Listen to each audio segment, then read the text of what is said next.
Hello दोस्तों, आज मैं आपको 12 वोल्ट की बैटरी से 220 वोल्ट का इन्वर्टर 100 वाट का इन्वर्टर बनाने के लिए बताऊंगा। इसमें हमने यहाँ पर एक आर्डिनो, एक 12 वोल्ट की बैटरी, एक L298 एच ब्रिज है और एक स्टेप 15 वोल्ट RMS का एक ट्रांसफार्मर लिया है और एक LED बल्ब लिया है। अब हम बात करते हैं इस आर्डिनो को चलाने के लिए हमने यहाँ पे एक 7812 नाम की एक IC ली है जो कांस्टेंट 12 वोल्ट जनरेट करता है, जो इस बैटरी से आती है। और इसकी करंट को कम करने के लिए हमने यहाँ पे एक 5 ओम का ये रजिस्टर भी लगा रखा है। ये 7812 और ये इसके आगे 5 ओम का रेजिस्टेंस, ताकि आर्डिनो में ज़्यादा करंट नहीं जाए, ताकि इसका आर्डिनो का रेगुलेटर जो वो गर्म नहीं हो। फिर हम बात करेंगे आर्डिनो के प्रोग्राम के बारे में। आर्डिनो का एक प्रोग्राम है जो मैं अभी बताऊंगा। वो प्रोग्राम क्या करता है, एक स्क्वायर वेव जनरेट करता है और वो किसी भी पिन पे हम इसकी डिजिटल पिन यहाँ 0 से लेके 13 तक किसी भी एक डिजिटल पिन पे जनरेट कर सकते हैं।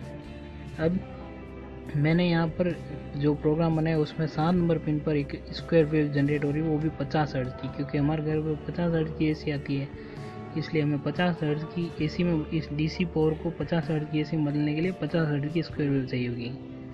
और स्क्वायर वेव कुछ इस तरह से होती है, ये ऐसे करके, मतलब लॉजिक हाई फिर लो, लॉजिक हाई लॉजिक लो, मतलब वोल्टेज हाई और वोल्टेज लो, ये ऐसे करके 50 हर्ट्ज की हम स्क्वायर वेव बनाएंगे। फिर ये जो 7 नंबर पिन है, ये जा रही है इस ट्रांजिस्टर पे। क्यों? क्योंकि हम यहाँ पे एच ब्रिज ले रहे हैं। एच ब्रिज को कंट्रोल करने वाले 2 पिन होते हैं। तो मैं एच ब्रिज क्या होता है उसके बारे में बता रहा हूँ अभी। एच ब्रिज क्या होता है, तो एच ब्रिज कुछ इस तरह से दिखता है। एच ब्रिज में क्या होता है कि यहाँ पर 4 ट्रांजिस्टर लगे होते हैं। ये हम ट्रांजिस्टर BJT भी ले सकते हैं, MOSFET ले सकते हैं, कुछ भी ले सकते हैं। यहाँ पर ये चारों ट्रांजिस्टर जो जिस तरह पे होंगे, वो चारों ट्रांजिस्टर एक तरह से स्विच की तरह काम करेंगे। स्विच मतलब ऑन ऑफ मतलब ऐसे चालू बंद क्या है। और इन चारों ट्रांजिस्टर को कंट्रोल करने के लिए क्या है कि ये 2 कंट्रोल सिग्नल हैं। ये वाला कंट्रोल सिग्नल एक इस ट्रांजिस्टर को और एक इस ट्रांजिस्टर को कंट्रोल करता है, और ये वाला जो कंट्रोल सिग्नल है वो इस ट्रांजिस्टर को और ये इस ट्रांजिस्टर को कंट्रोल करता है। ठीक है, मतलब चालू बंद करने का काम ये कंट्रोल सिग्नल करते हैं। अब देखते हैं क्या है कि ये कंट्रोल सिग्नल, इन दोनों पे एक और बात, ये करंट है ना, जब ये चालू होगा ट्रांजिस्टर ये और ये, इसलिए इन दोनों कंट्रोल सिग्नल एक रखा है। किस लिए? ताकि ये जब दोनों चालू होंगे ना, तो करंट यहाँ से फ्लो होके यहाँ के इस डायरेक्शन फ्लो होगी, मतलब 1 सेकंड के 50 हिस्से में। ठीक है, जब ये वाला यहाँ पे मतलब वोल्टेज हाई होगा, तब ये वाला चालू होगा, वोल्टेज हाई। ठीक है, और यहाँ पे मतलब इस वाले पे उस टाइम लो रहना चाहिए। ठीक है, ताकि फिर करंट यहाँ नहीं आए, सीधी इससे होके इस डायरेक्शन चले।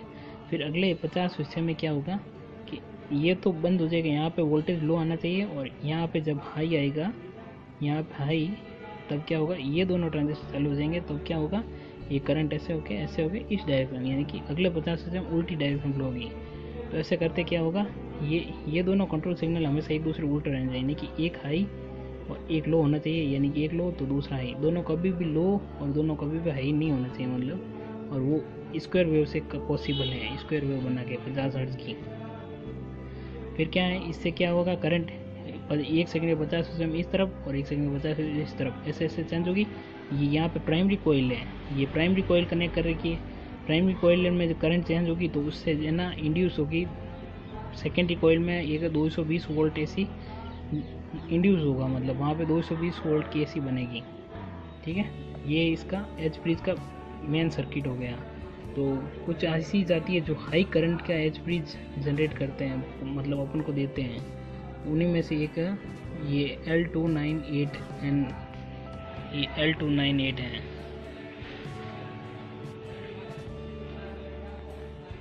इसको कंट्रोल सिग्नल आर्डिनो के, एक तो आर्डिनो से सीधा मिल रहा है।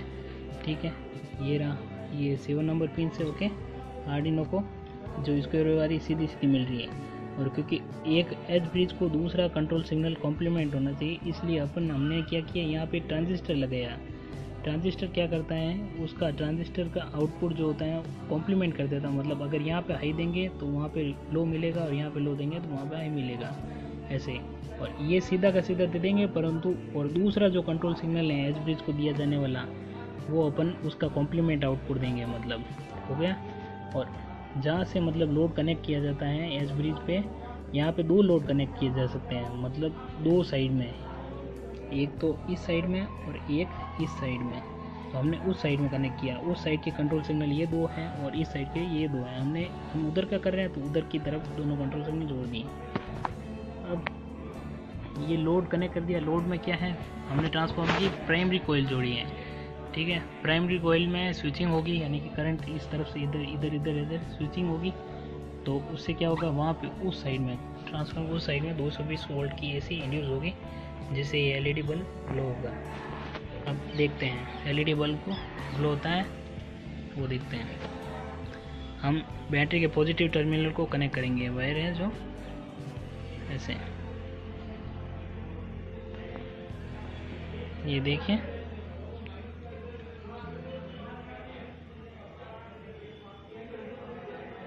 ऐसे हो गया एलईडी बल्ब ग्लो। ये तो हमने ये सीखा कि हम कैसे 220 वो 12 वोल्ट की डीसी मोटरसाइकिल की बैटरी से हम 220 वोल्ट की एसी का इन्वर्टर कैसे बना सकते हैं। वैसे तो हम इस एज ब्रिज को 4 कोई भी ट्रांजिस्टर लेके सीधा बना सकते हैं, लेकिन ज़्यादा करंट के लिए हमने यहाँ पे ये L298N रेडीमेड आता है जो, वो बनाया, वो लिया सीधा, ताकि हमें कोई भी बनाने में प्रॉब्लम ना रहे ज़्यादा। क्योंकि ये ट्रांजिस्टर क्या है, ज़्यादा करंट की वजह से ज़्यादा करंट फ्लो होती है, तो उसकी वजह से उड़ भी सकते हैं, तो ये ज़्यादा करंट ले सकता है ये L298।